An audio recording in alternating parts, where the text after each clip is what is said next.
আসসালামু আলাইকুম ওয়া রাহমাতুল্লাহি ওয়া বারাকাতুহু। আউযু বিল্লাহি মিনাশ শাইতানির রাজিম। বিসমিল্লাহির রহমানির রহিম। যে যেখান থেকে শুনছেন সকলকেই আন্তরিক মুবারকবাদ জানিয়ে আজকের কথা শুরু করছি। আজকের বিষয় হলো একটা শিশুর পৃথিবীর সবথেকে নির্ভরযোগ্য এবং শেষ আশ্রয়স্থল হচ্ছে মা এবং বাবা।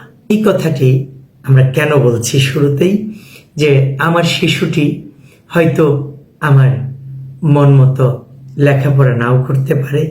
আমার শিশুটি হয়তো 3টি কাজের কথা বললাম, 2টি করলো, 1টি করলো না। আবার হয়তো সে আমাকে প্লিজড করতে পারলো না, অথবা সে একটা ভুলই করে ফেললো। সে যাবে কোথায়? অবশ্যই মা এবং বাবার কাছে ছুটে যাবে। স্কুলে ছোটখাটো ভুল করলে সে কার কাছে যাবে? সে যেন শিক্ষকের কাছে যায়।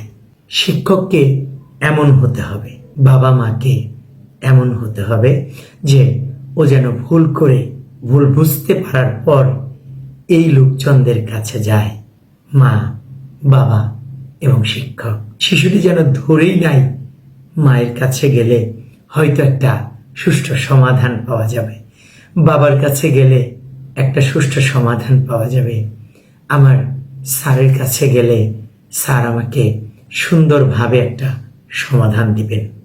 এমনই হওয়া উচিত আমাদের। তার মানে আমি বলছি না শিশুদেরকে ভুল করতে উদ্বুদ্ধ করব, বিষয়টি এরকম না। ভুল তো ভুল হতেই পারে। আমরা যারা পূর্ণবয়স্ক আছি, আমাদের কিন্তু 10টা কাজ করতে গেলে 1টা 2টা ভুল হয়ে যায়। আর 10টা কাজ করতে গেলে সবগুলো ফলাফল কিন্তু আমাদের মনের মতো হয় না। শিশুরা তো শিশু, ওরা তো সবগুলো পরীক্ষাতে ভালো করতে পারবে না, ওরা তো সবগুলো কাজে ভালো করতে পারবে না, ওরা তো আমার সবগুলো কথাই শুনবে এমন না, আমার মনের মতোই হবে এমনও না। কাজেই আমার সন্তানটি যেন শেষ আশ্রয়স্থল হিসেবে মা, বাবা এবং শিক্ষককে বেছে নেয়। যদি আমরা এই বিশ্বাসটা ওদের মনে স্থাপন করতে পারি, আমাদের বিহেভ, আমাদের ভালোবাসা, আমাদের যত্ন, আমাদের সহযোগিতার দ্বারা ওরা ভুল কম করবে, ওরা আত্মবিশ্বাসী হবে, ওরা অবশ্যই সামনের দিকে এগিয়ে যাবে। আমাদের সমস্ত কর্মযোগ্যতা আবর্তিত হয় আমাদের সন্তানদেরকে নিয়ে। একজন যুবক যখন সিঙ্গেল লাইফ লিড করে, অথবা একজন যুবতী সিঙ্গেল লাইফ লিড করে, যেমন কলেজ, বিশ্ববিদ্যালয়ে পড়াশোনার সময় শুধুই বন্ধু বান্ধব, রঙিন স্বপ্ন, তারপর কর্মক্ষেত্র। লেখাপড়া জীবনের শেষ পর্যায়ে গেলে চিন্তা হয় যে কবে যে লেখাপড়া শেষ হবে, শেষ হলে চাকরি করব। বড় ভাইয়েরা চাকরি করেন, চাকরি করলে তখন আবার চিন্তা, বিয়ে শাদী, সবকিছুর পর চাকরি হলো, বিয়ে শাদী হলো, এবার দায়িত্ব নেয়ার পালা। এবার নিজের কাঁধে অনেক দায়িত্ব এসে পড়ে, স্ত্রীর দায়িত্ব, মা বাবার দায়িত্ব, সন্তান হলে সন্তানের দায়িত্ব। এখন একজন বাবা, একজন মায়ের নিজের জন্য কিন্তু আর ভাবনার তেমন কোনো সময় থাকে না।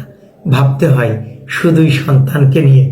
শুধুই একজন বাবা, একজন মা চিন্তা করেন যে আমরা যতটুকুই হয়েছি আমাদের কর্মজীবনে, যাই আমরা করছি, আমরা চাকরি করছি বা বিজনেস করছি, যাই করছি, আমাদের সন্তান যেন আমাদের চেয়ে ভালো অবস্থায় থাকে। এটা বাংলাদেশের প্রেক্ষাপটে অন্তত আমি হলফ করে বলতে পারি প্রত্যেকটি বাবা মাই এই বিষয়টি চান। কাজেই আসুন আমরা যেন আমাদের স্বপ্ন বাস্তবায়ন করতে পারি আমাদের সন্তানদের দ্বারা। আমাদের সন্তানরা যেন আমাদেরকে সর্বোচ্চ বন্ধু ভাবে।